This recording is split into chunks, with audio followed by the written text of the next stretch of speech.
கேரளாவில் மார்க்சிஸ்ட் கம்யூனிஸ்டைச் சேர்ந்த முதல்வர் பினராயி விஜயன் தலைமையிலான எல்டிஎஃப் கூட்டணி ஆட்சி நடக்கிறது. கடந்த 10 ஆண்டுகளில் நிறைவேற்றிய நலத்திட்டங்கள் தங்களை மீண்டும் அரியணையில் ஏற்றிவிடும் என்ற நம்பிக்கையுடன் இடதுசாரி கட்சியினர் உள்ளனர். தொடர்ந்து 10 ஆண்டுகள் ஒரே ஆட்சி நடப்பதாலும் ஆளுங்கட்சி மீதான வெறுப்பும் மக்கள் ஆட்சி மாற்றத்தை விரும்புவர் என காங்கிரசார் நினைக்கின்றனர். காங்கிரஸ் வேட்பாளர்களை வெற்றி பெற செய்ய பல்வேறு மாநிலங்களிலிருந்தும் இந்நாள் முன்னாள் முதல்வர்கள் பிரச்சாரத்தில் ஈடுபட்டுள்ளனர்.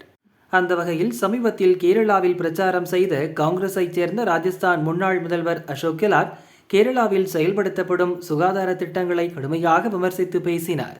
அத்துடன் இல்லாமல் ராஜஸ்தானில் சுகாதார திட்டங்கள் மிக அருமையாக செயல்படுத்தப்படுகின்றன, மக்களுக்கான மருத்துவ சேவைகள் இங்கு மிக மோசமாக உள்ளன, ஆனால் ராஜஸ்தானில் மிக சிறப்பாக உள்ளன என்றார். இதை கேட்ட காங்கிரசார், ராஜஸ்தானில் இன்னும் இவர் முதல்வராக இருப்பதாகவே கனவு காண்கிறார் போல. அங்கு ஆட்சி மாற்றம் நடந்து தற்போது பாஜக ஆளும் கட்சியாக உள்ளது. இவர் முன்னாள் முதல்வர் என்பதை மறந்து பாஜக ஆட்சியின் திட்டங்களை புகழ்ந்து பேசுகிறார். எங்கு வந்து என்ன பேசுகிறோம் என்பதையே மறந்து பேசும் இவரையெல்லாம் யார் பிரச்சாரத்துக்கு அழைத்தது என காங்கிரசார் புலம்பி வருகின்றனர்.